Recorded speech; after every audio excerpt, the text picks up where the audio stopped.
In this episode of the FXDM educational series, we're going to be taking a closer look at trading gold and oil. Now, what I'm going to do is I'm going to write down gold over here, and then we'll write oil over here. And something that I find to be very useful, very helpful in understanding how these two relate to the dollar and so forth, is to actually compare them to the dollar as if they were a currency pair. So as if we were looking at the euro-dollar currency pair or something like that. So here I have the dollar, of course, over on the quote side of this pair. Now let's imagine, so let's put a quote up there. So let's imagine that gold is currently trading for $1,000 an ounce, and perhaps an investor thinks that gold is actually going to improve in value. All right, and what if oil, and here we'll say Brent crude, is currently priced at $40 even. So $40 even per barrel, and an investor thinks that prices in the oil market are actually going to go down. Well, in order to understand what that actually means to a trader who's taken a position here, what we need to know is, well, how large, what's the size over here on the base? So in the case of gold, this is 100 ounces for a full lot, and in the case of oil, it's 1,000 barrels. So what that means is that if oil, for instance, if it were to go from $40, let's say, to, and it's just going to move 1 penny. So it's going to move to $39.99 a barrel. So it dropped by 1 penny. Well, 1 penny times 1,000 units over here on the base side means that that move would be in favor of the short side to the tune of $10 per lot. So, or of course, adverse to the long side for $10. Now over here, if let's say, for example, that gold prices has actually improved in value to $1,000.01. So it's actually gone up a little bit. Well, we would take that 1 cent times 100 ounces. So that means that improvement is actually worth to the long side $1, or to the short side, it would be adverse to the tune of $1. Now, as you might imagine, gold and oil prices are going to have a certain amount of correlation with other major currency pairs, particularly those that are crossed with the dollar. And in some cases, it will have actually a fairly tight correlation with the currency pairs, particularly commodity currency pairs. In fact, let's take a look at a couple of charts here where we'll compare the price of gold versus the dollar to the euro-dollar exchange rate, and we'll contrast the price of oil to the dollar with the Australian dollar to the US dollar exchange rate. So here you can see a comparison between the CFD for Brent crude oil.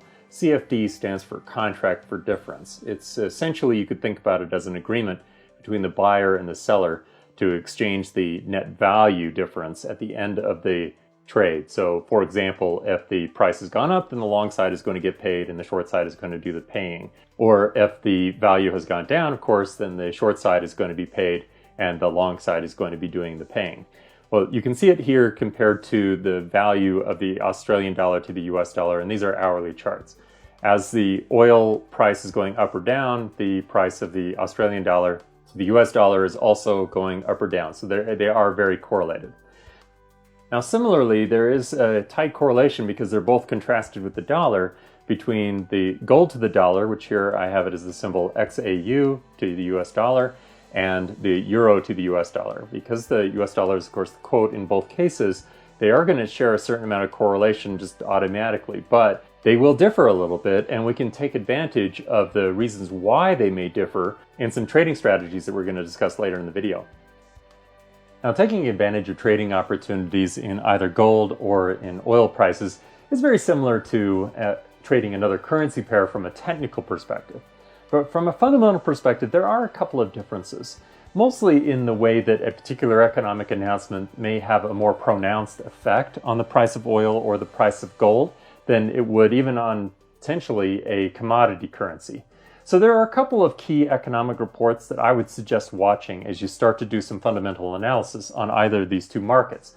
So with oil, every month we do get a statement from OPEC, and it can have a fairly significant impact on the price of oil, because it helps us to understand a little bit more about where OPEC is trying to head with supply concerns and so forth. So where are they trying to steer the price? Now, I have an example of this here on a chart that we're going to get to in just a second. In the case of gold, it can be very sensitive to the rate of inflation Now, inflation is not just a function of what is the actual change in, let's say, a basket of consumer goods or producer price inflation or something like that, but oftentimes a leading indicator for inflation are economic growth indicators, in particular, industrial production numbers.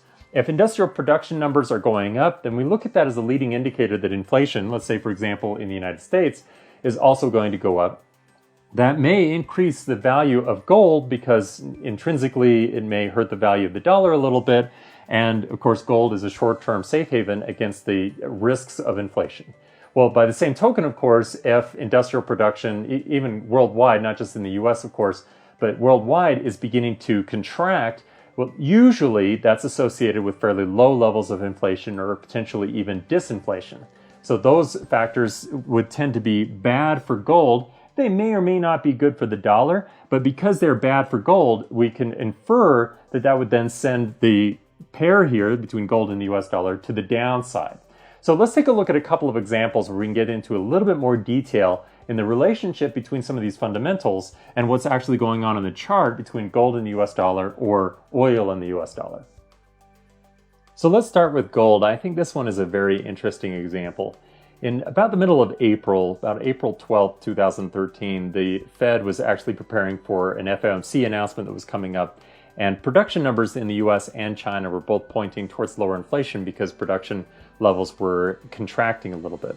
Now, as you can see, during that period of time, gold really tanked, so it dropped very, very quickly. Subsequently, at the end of April, in fact, the last day of April, the first day of May in 2013, we had the two-day FOMC meeting. So no additional easing initiatives were announced at that point, and gold topped out again and began to decline. So investors were looking at that as indicating that there really weren't a lot of short-term sources for inflation, either from industrial production or from the Fed engaging in additional quantitative easing. Finally, we go all the way out here to the middle of June. This is again in 2013, June 18th and the 19th. This is another FOMC meeting. So there was no additional guidance that the Fed would be stepping back into the market again. And in fact, they had already been hinting in May that it was time to start tapering the current round of quantitative easing that was in play. So, once again, as you can see here, the value of gold declined because in the short term, investors were expecting that inflation would be fairly muted. Now let's take a look at a shorter term example on Brent crude prices. So you can see here, this is the beginning of December. We're looking at an hourly chart right now. So this is the 4th of December, 2015, where OPEC was due to host their press conference after the OPEC meeting. So this is a little bit different than the monthly report that I mentioned, but these are also scheduled in advance. So we know more or less when this is going to happen. Well, at the time, they did not announce any restriction to supply, so they were not going to be cutting the quotas or the amount of oil that they were going to be pumping from the petroleum exporting countries that are members of OPEC. So, of course, if you're not going to constrain supply, and the trend had already been relatively negative, then the price is probably going to continue to decline, which in this case, they made that announcement at the same time, again on the hourly charts, where oil was coming back up to a previous high. So it was bumping up against a resistance level, and sure enough, it began to decline. This presented an ideal opportunity for an investor to get direct exposure to the oil market based on fundamentals that were indicating that prices were going to continue to fall. Although there are similarities in the way that gold prices and oil prices move compared to currency pairs, there are also some differences. This gives investors new opportunities and new trends to take advantage of out there in the financial markets.